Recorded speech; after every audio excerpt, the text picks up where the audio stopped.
அக்னி நட்சத்திரம் ஆரம்பிக்கல, அதுக்குள்ள ஊரே நெருப்பா குதிக்குது. மனுஷங்க நாமளே நாக்க தள்ளிட்டு அலையுறோம். ஆனா பாவம் அந்த வாயில்லா ஜீவன்கள். அந்த சுற்றி எரிச்ச வெயில நம்ம வேலு தாத்தா பையை தூக்கிக்கிட்டு நடந்து வந்துகிட்டு இருந்தாரு. ஐயோ, ஒரே தண்ணி தாகமா இருக்குது. யாராவது கண்ணுக்கு தெரியல, தூரத்திலேயே இல்லையே.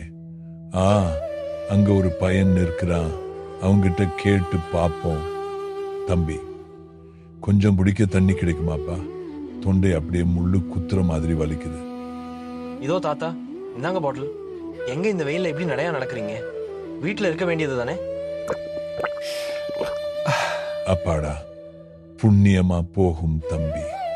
வீட்டுல எப்படிப்பா இருக்க முடியும்? ஒரு முக்கியமான தர பார்க்க வந்தேன். இந்த உச்சி வெயில்ல யார பார்க்க வந்தீங்க? இந்த நேரத்துல நாய் கூட வெளியே வராது தாத்தா. இவன் கூட தான் வந்தேன் தம்பி. இவனுக்கு தாகம் தாங்கல, அதான் ஊருக்குள்ள வந்தேன். யாரு தாத்தா? பையில என்ன வச்சிருக்கீங்க? காட்டவே மாட்டேங்கிறீங்க. எல்லா நேரத்துல தெரியும் தம்பி. ஆனா ஒண்ணு, நாம குடிக்கிற இந்த ஒரு சொட்டு தண்ணி நமக்கு சாதாரணமா இருக்கலாம், ஆனா சில பேருக்கு இதுதான் வாழ்க்கை.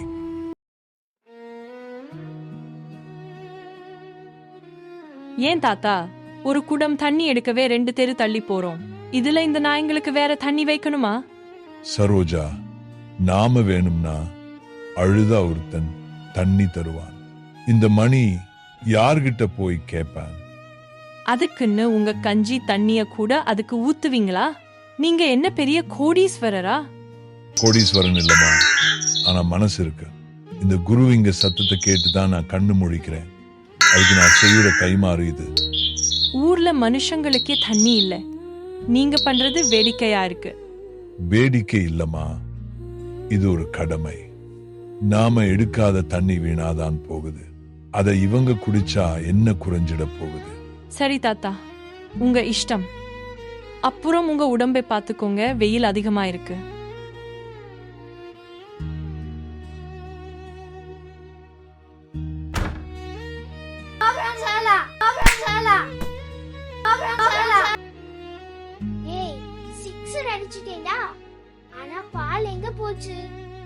அங்க பாருடா, அந்த மரம் கீழே விழுந்துடுச்சு.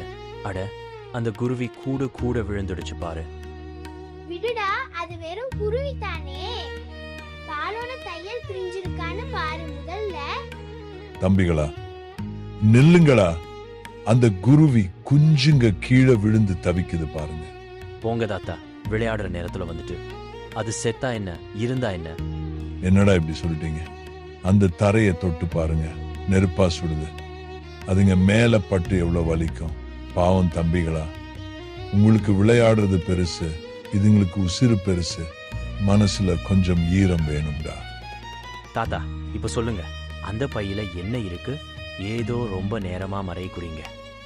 இதோ பாரு தம்பி, இந்த சிட்டுக்குருவிதான் காலையில இருந்து ஒரு சொட்டு தண்ணி இல்லாம மயங்கி விழுந்துடுச்சு. ஐயோ, செத்துடுச்சா தாத்தா? ஒண்ணுமே அசையல. உசிறு இருக்கு தம்பி, ஆனா ரொம்ப கம்மி. நான் தேடி தேடி போன இடத்துல எல்லாம் தண்ணி தொட்டி காஞ்சு போய் கிடக்கு. எங்க வீட்டு தொட்டில தண்ணி இருக்கு தாத்தா, ஆனா யாரும் ஒரு கிண்ணத்துல எடுத்து வைக்கலையே. அதான் தம்பி வேதனை. நாம குடிக்கணும்னு நினைக்கிறோம், ஆனா இந்த உலகத்துல நமக்கும் மேல இவங்களுக்கு உரிமை இருக்குன்னு மறந்துடுறோம். தப்பு தான் தாத்தா. இத பார்க்கும்போது தான் மனசுக்கு கஷ்டமா இருக்கு. இப்போ என்ன பண்ணலாம்? இப்போ இவனுக்கு இந்த ஒரு சொட்டு தண்ணி போதும். ஆனா ஊர்ல இருக்கிற எல்லா ஜீவனுக்கும் ஒரு வழி பண்ணணும் தம்பி. எல்லாரும் வேலு தாத்தாவை ஒரு பைத்தியக்காரன்னு நினைச்சாங்க. ஆனா அவர் செஞ்ச ஒரு விஷயம்தான் அந்த ஊரையே காப்பாத்துச்சு. உங்க வீட்டு மொட்டை மாடியிலையோ வாசல்லையோ ஒரு சின்ன கிண்ணத்துல தண்ணி வைங்க.